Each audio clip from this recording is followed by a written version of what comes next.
Hello अस्सलाम वालेकुम, welcome to my channel the dark room. I hope आप सब ठीक होंगे। आज मैं आप सबके लिए बहुत ज़बरदस्त हॉरर स्टोरी लेकर आई हूँ। आज की स्टोरी आपके लिए बहुत इम्पोर्टेंट है। आपने ये स्टोरी सुननी है और मुझे कमेंट में बताना है कि आपको मेरी आज की स्टोरी कैसी लगी है। बट स्टोरी स्टार्ट करने से पहले मैं रोज़ की तरह आपको आज फिर बोलूँगी, प्लीज़ पहले मेरे चैनल को सब्सक्राइब कर दें, क्योंकि मुझे आप लोगों की सपोर्ट की बहुत ज़्यादा ज़रूरत है। शुरू करने से पहले मैं अल्लाह ताला से दुआ करती हूँ कि वो हमें हर अज़ाब, हर जुल्म के अंजाम और हर ऐसे अंजाम से महफूज रखे जो इंसान अपने अमाल से खुद खरीद लेता है। आमीन। कहते हैं कब्रिस्तान सिर्फ मिट्टी और कब्रों का नाम नहीं होता। बाज़ कब्रें खामोश होती हैं और बाज़ कब्रें ऐसी होती हैं जो इंसान को दफनाने से इनकार कर देती हैं। आज की कहानी किसी जिन, किसी चुड़ैल या किसी फिल्मी ड्रोनी कहानी की नहीं है। आज की कहानी के ऐसे इंसान की है जिसे मरने के बाद भी ज़मीन ने कबूल करने से इनकार कर दिया। ये वो लम्हा था जब जनाजा कब्रिस्तान पहुंचा। कब्र खोदी गई, लेकिन कब्र ने एक राज उगल दिया। किसी कब्र से बिच्छू निकलने लगे, किसी कब्र की मिट्टी से बू आने लगी, जैसे ज़मीन चीख चीख कर कह रही हो ये मेरा नहीं है। जब इन लोगों ने गांव के बुजुर्गों से पूछा तो जवाब ऐसा था जिसने सबके जिस्मों से रूह खींच ली। कहा गया ये शख्स जिंदा लोगों का हक खाता था, कमज़ोरों पर जुल्म करता था और ये इसके अमाल का अंजाम है। ये कहानी सिर्फ सुनने के लिए नहीं, ये कहानी का इबरत है। तो वीडियो को आखिर तक ज़रूर देखिएगा, क्योंकि जो आगे होने वाला है वो शायद आपको अपनी ज़िंदगी के कुछ फैसलों पर सोचने पर मजबूर कर दे। चलिए आए आज की अपनी स्टोरी स्टार्ट करते हैं।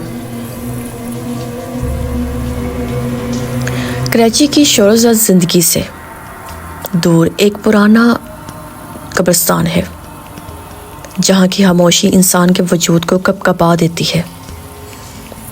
ये कहानी एक ऐसे शख्स की है जिसने अपनी आंखों से वो मंजर देखा जिसने इसकी ज़िंदगी का रुख बदल दिया।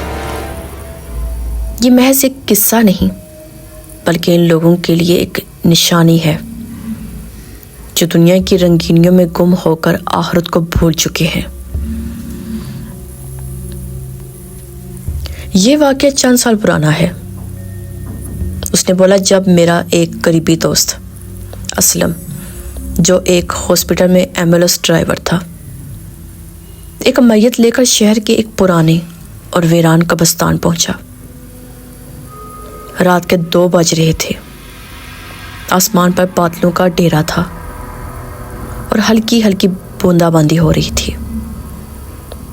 इस कब्रिस्तान के बारे में मशहूर था कि यहाँ की मिट्टी बहुत सख्त है और अक्सर यहाँ गैर मामूली वाक़यात पेश आते हैं।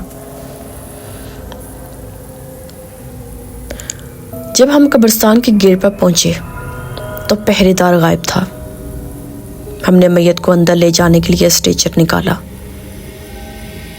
कब्रिस्तान के अंदर दाखिल होते ही एक अजीब सी ठंडक का एहसास हुआ। ये वो ठंडक नहीं थी जो मौसम की वजह से हो, बल्कि ये वो ठंडक थी कि इंसान को अंदर से जैसे बर्फ बना देती हो। गोरकन कब्र खोदने वाला पहले से वहाँ मौजूद था, लेकिन इसका चेहरा जर्द पड़ा हुआ था। इसने कामती आवाज़ में कहा, साहिब आज कोई गड़बड़ है। मैंने 3 बार कब्र खोदने की कोशिश की, लेकिन हर बार ज़मीन के अंदर से ऐसी आवाज़ें आती हैं जैसे कोई अंदर से दीवारें पीट रहा हो। हमने इसे वहम समझा और मैयत को कब्र के पास लेके जैसे ही हमने मैयत को उतारने के लिए हाथ लगाया, अचानक जमीन लरजने लगी। कब्रिस्तान के पुराने पेड़ों पर बैठे चमगादड़ शोर करने लगे। असलम ने हिम्मत करके टार्च की रोशनी कब्र के अंदर डाली। जो कुछ हमने देखा वो इंसानी अक्ल से भी बाहर था। कब्र के अंदर मिट्टी नहीं थी, बल्कि वहां स्याह बिच्छू का एक ढेर था जो आपस में गुत्तम गुत्ता थे। मैयत के करीबी रिश्तेदार ये देखकर चीखने लगे। अचानक एक तेज हवा का झोंका आया और कब्रिस्तान का वो हिस्सा अंधेरे में डूब गया।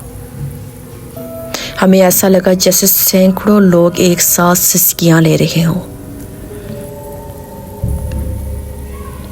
बाद में मालूम हुआ कि जिस शख्स की वो मैयत थी वो अपनी ज़िंदगी में लोगों के हकूक़ ज़ब्त करता था और यतीमों का माल हड़प कर जाता था। ये मंजर देखकर वहाँ मौजूद हर शख्स लर्ज़ गया। हमने किसी तरह दूसरी जगह कब्र खोदी, लेकिन वहाँ भी मिट्टी से होंठ जैसी बू आ रही थी। आखिरकार तौबा इस्तग़फ़ार करते हुए तफ्तीन मुकम्मल की गई।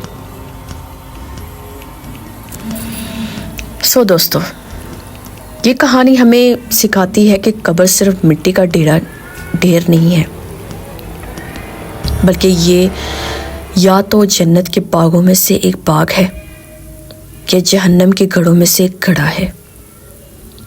इंसान अपने साथ सिर्फ अपने अमाल लेकर जाता है। वो कब्रिस्तान जो दिल में महज खामोश ज़मीन लगते हैं, रात की तन्हाई में अपने अंदर छुपे राज उगल देते हैं। कब्रिस्तान की ये सच्ची कहानी हमें याद दिलाती है कि मौत बरहक है और असल ज़िंदगी वही है जो इस मिट्टी के नीचे शुरू होनी है। सो आई होप आपको मेरी आज की स्टोरी कैसी लगी होगी। उम्मीद करती हूँ आपको मेरी स्टोरी आज की बहुत बहुत अच्छी ही लगी होगी। तो स्टोरी मैं आपको फिर एक बार फिर बोलूँगी, आपने मुझे कमेंट में बताना है आपको मेरी आज की स्टोरी कैसी लगी है, कैसी नहीं लगी है।